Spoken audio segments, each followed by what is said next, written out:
First and foremost, thank you for being a partner with JLab. It's awesome. And let me kind of share. Like I'm the CEO of JLab. My name is Win. We haven't met. Yes, Hello. sir. How you doing? I got to tell you how much I respect you, and I'll give you two examples. First, my daughter goes to ASU, so that should like be an immediate. Like I can't. There's no way I can have somebody from Arizona. And I went to Oklahoma, and I don't know if you missed a pass in that bowl game last year. I appreciate it. And your man T-Mac had like what? God, he probably had 120 yards in that game or something. You guys just cruised, man. That was an awesome game. I think 170. So he's special though. That guy's special. Man, so tons of respect for you, Noah, and thank you so much for being a part of the family here, man. We appreciate it. Thank you. We appreciate you guys having us, man. It means a lot. What is your game day song? What gets you hyped up? So I'm a little different. I don't really listen to upbeat music. Going into the game, I always listen to reggae music. That's just kind of what I grew up on. So it just kind of helps me be relaxed. So the main song I listen to is "Waiting on the Rain" by J Bug. That's always the first song I listen to when we walk into the stadium for our little walk. And then one song I always got to play during warm up is "Goodness of God" by CeCe Winans. Oh wow, that is unique. That's different. Yes, sir. Yeah, that's awesome. I don't know if you know this either. JLab was founded in Tucson. My family and I used to live in Tanque Verde. I did not know that. I didn't know that at all. And our office was over there on Park by the campus. I lived on Park. I lived on Park at Speedway my freshman year. Oh, nice. Yeah, there's this deli over there, man. That makes, I can't remember the name, like New York Deli or something. But they made the sandwich that was just on fire. Sorry, I got kind of off topic there. No worries. What's the weather like different? Like you're from Huntington Beach and now you're living in Tucson. That's a big difference.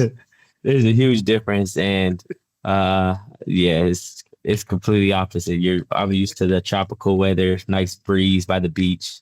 80 degrees, high 70s was hot to us back in California. So now we're in October and it was 105 at practice today. So they said I would get used to it as I stayed in here. Year 3, I'm still not used to it, but can't control the weather. So just got to make do with what we got. I mean, the good news is, I guess if you're playing at home, you generally get night games. Yes, sir. Let it cool down a little bit. So that works in your favor, I guess. The night games are more fun, at least for the fans. Yes, sir. From what I read, and we don't know each other, but I hear like faith is super important to you. Like, help me understand where that came from. Yes, that just kind of comes from my upbringing. My grandfather is, so I'm first generation American. Both my parents were born in their indigenous countries. So that's a blessing in its own right. But my grandfather, my dad's dad is a devout Christian. So I was baptized in the Methodist church before I turned 1 year old. So that was just kind of how we were raised. We're always raised in prayer.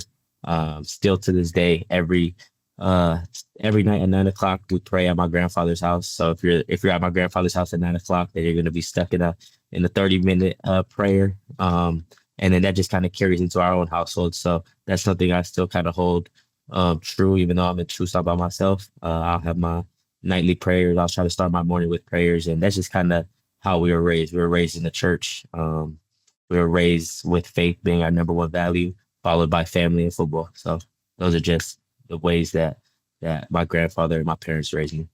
That's beautiful, man. Thanks for sharing that. That's awesome. An easier question, or at least a more surface level question. Why number 11?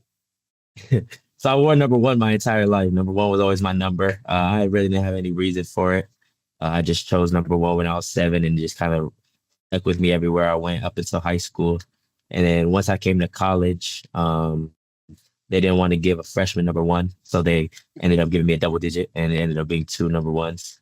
So I wore number 11 my true freshman year. I planned to change it going into my redshirt freshman year, but it just never really happened. And then obviously I started my redshirt freshman year as a backup. And then I ended up playing the last 9 games of the season. Was really blessed to be able to have a successful season as a team. And by that time, going into my 3rd year in college, my whole family had my jersey already. I already kind of made a legacy here with that number, so I decided to keep it. Yeah, that's awesome. That's cool. Were you always a quarterback? Yes, sir. Yeah. Okay. That's cool. Well, similar, from what I understand and reading and learning about you, you were very easy to coach and you're very coachable, which is awesome. And I'm kind of the same way. I'm very coachable. So with that question, you've been using some of the JLab stuff for a little bit now. What can we do better for you? I don't got no complaints really. The only ones I really use are these ones. I use these only on game day. So these are the special ones I bring out every game day. And then just my day-to-day ones are the over-the-ear ones. So those have been great. Cool. Okay. Do you guys have like a team meal the night before the game? Like what's your go-to meal the night before the game? My go-to meal the night before the game is spam and rice. So that's spam and rice. Yes, sir. It's Polynesian right there. I love that. Staying true to who we are. Yeah, that's awesome. You guys have a pretty big Polynesian influence on the team, yeah? Yes, sir. How is that? How do you guys get to play? Is that just luck, or have you been able to recruit some in? I think it ended up being just kind of the luck of the draw when we came in. I think my class had probably 5 or 6 Polynesians. 3 of us came from the same high school, so we kind of came in, and then we got some kids from Hawaii. And then once we got in, we kind of helped persuade Coach Fish to recruit some more Polynesians, and then so he got some more from the transfer portal, and then brought some into the next class. So it's just something that we've been building. It was something that was rich in the University of Arizona history when Coach Tomey was here. Coach Fish brought it back, and Coach Brennan's keeping it going. That's cool, man.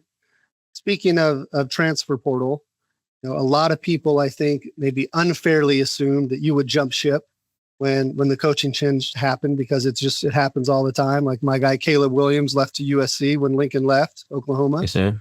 What motivated you to stay? Just the players, the people in the building. What we built here together.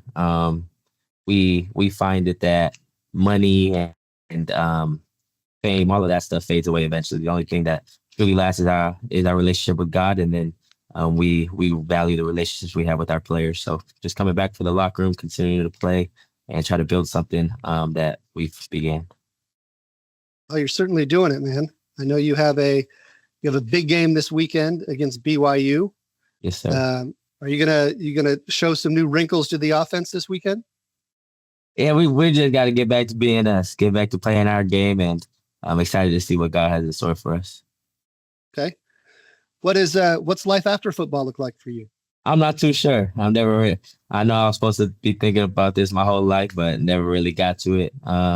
Obviously, family is extremely important to me, so always dreamed of moving back to California to be around my family back there, and then obviously marriage and kids is a big goal. Okay. Well, I mean this genuinely and sincerely. I can't help you on the field at all, but I can help you professionally. So if you ever need anything, like my door, my email, anything is open for you. And please feel free to take advantage of that and reach out if I can help you with anything as you look forward, man. I appreciate that. All right. Anything you want to say to anyone or the fans before we get you back on your way so you can become a better man? No, sir. I'm all good. I appreciate everything. Noah, thank you for spending some time with us. I appreciate it. Good luck this weekend and the rest of the season. And thanks for being a part of the family. We really appreciate it more than you know. Thank you. We appreciate you. All right. See you, bud.